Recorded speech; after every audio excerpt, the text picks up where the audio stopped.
Okay, I'm going to do a two-part video here. I'm going to start with the serve. Start with a warm-up.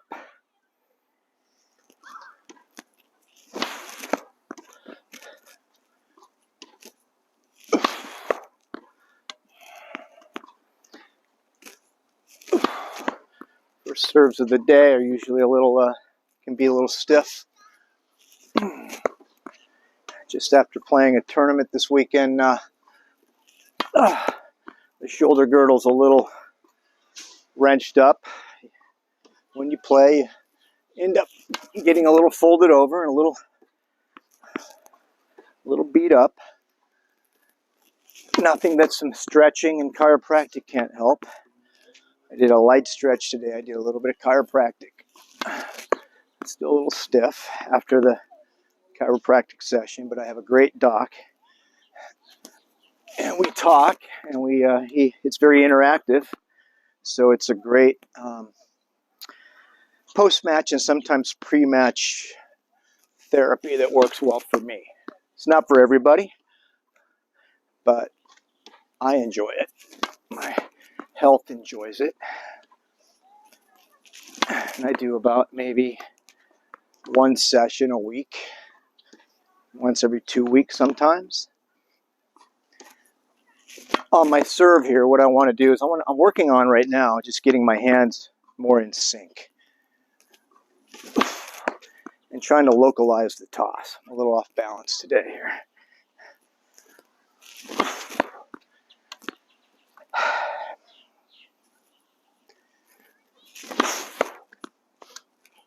If the ball shoots right, unless you're intentionally aiming there, that means sometimes your toss has gone to the right, you're chasing it, okay?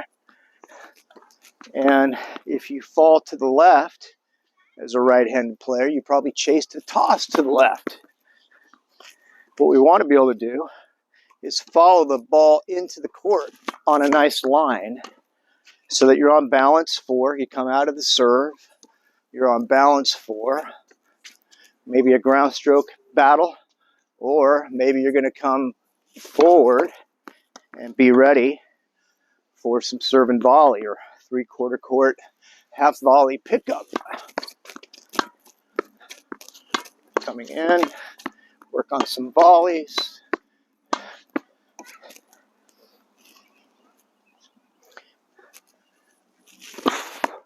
There we go. If the ball comes right back to you, you probably hit it pretty square. You don't have to chase the toss. Now I can speed it up a little bit. Sometimes it's easier to get your timing with something closer to natural speed. But you got to be able to handle all gears. You got to be able to go from gear 1. That was folded. Here we go. Gear 1. Try it again. Gear 1. There we go. A little better. And speed it up. Gear 2.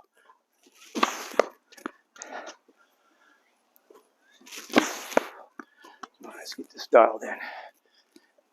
A little fat. Gear 3.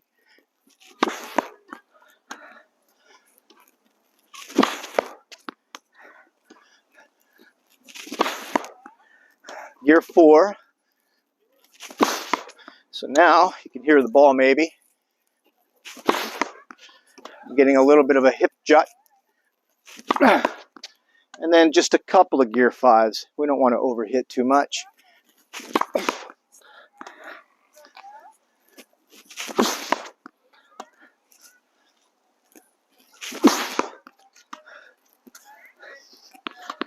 One more. And that's how I like to do it. Yeah, on the serve, I think getting a good stance is really important. Have that be the same all the time, from the same position on the court. And you can float around the baseline, give your opponent a different look, but you should be pretty good at a general station for doubles and a general station for singles. Because then you can start to work on some disguise. It's kind of telltale if you swing out wide. I have a friend that plays tennis. He's a lefty. And I don't say anything, but his left foot is beyond the double sideline so that he can get the optimal angle. That's all right. It's just more practice for me. I start out wider. I deal with, his additional benefit that he gets from basically cheating, unawares to him, because he wants to play at the higher level, and he has some rough edges that he just doesn't really want to be a student of the game. That's all right. This is one of the things you do when you play tournaments. You gear yourself up for adversity. You get better at handling adversity. Then you come back and you're much more razor sharp. Hey, I want to transition into, I said I was going to do 2 videos, but I'm just going to go right into my overhead drill. So toss the ball up, chase it down, and I'll explain in a second. Wherever it goes, wherever it goes,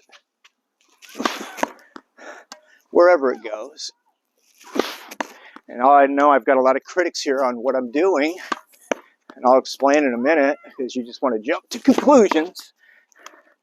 How come you don't have more of a standard setup on your overhead?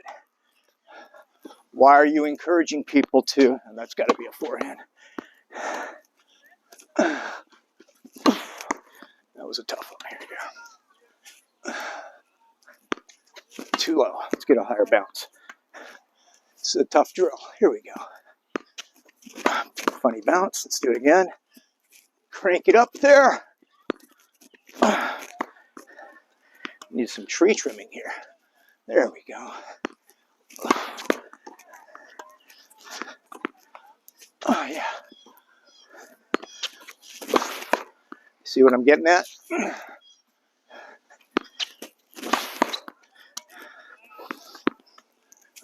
Here we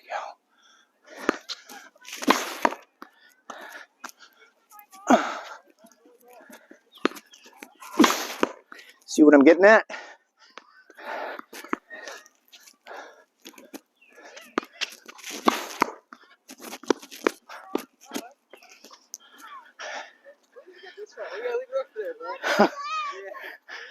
Hey, thank you. Appreciate it.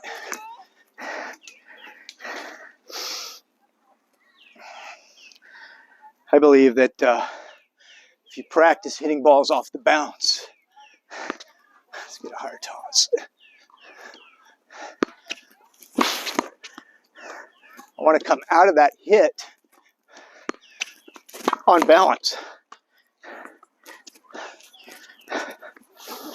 Swatting the ball pretty hard too. That's too low of a bounce. This ball's, I need to get up and bounce your ball. This one's kind of beat up by the wall.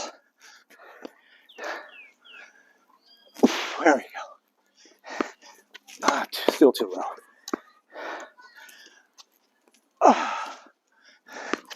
Let me get a better ball. This one just doesn't want to bounce. I beat it up on the wall pretty good. I'm working on a couple things on that overhead drilling. One of the things I'm doing, let's see if this is better, by launching the ball up with the toss, I'm forced to get my shoulder up, get my release point up higher. Right? This ball is not much better. There we go. Yeah, let me get a better ball. Problem is I let these balls sit in my car, and the variances in temperature, cool nights, hot day, doesn't really prolong the life of the ball. Well, we might be out of luck here. I didn't bring all my gear here. Let's see. Well, I'll improvise. So what I'm trying to do here is extend my toss. Get my left shoulder up, get my left hand up, get my chin up, get behind the ball and look out over the tree tops. I don't want to be looking up in the heavens. I want to look over the tree tops so that now I'm in a natural throwing position. Like I'm going to take a baseball and I'm going to throw it through the outfield. I want to get some upward thrust. I want to have some arc on my ball.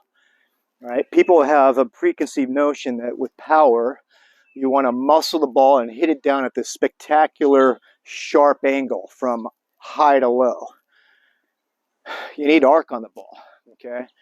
And on a hard hit ball, if you're trying to hammer one, it won't have the arc of a second serve twist, American twist, right? An effective double serve that you're trying to put up by somebody's forehead or higher if you can get that proper arc. So, but I do need some arc to help me not throw an over fastball. If you want to hit hard serves, you got to train for it. You don't want to be trying to serve the ball hard every first serve. You're going to blow your arm out unless you have incredible technique and you're a Superman. I want some arc on my ball. I need some arc on my ball to share the power source, right? I don't want to just depend on a muscular swing. I want to have physics on my side. I want to have physics on my side, right? So a little bit of arc. That's going to help the ball go deeper. It's going to help it jump up a little bit. So the overhead and the serve are related in that get your overhead good, it'll help your serve. Get your overhead good, it'll help your serve. Okay, so practice taking overheads off the bounce. If it's a low bounce, you know what? You don't bend at the waist, you bend at the knees.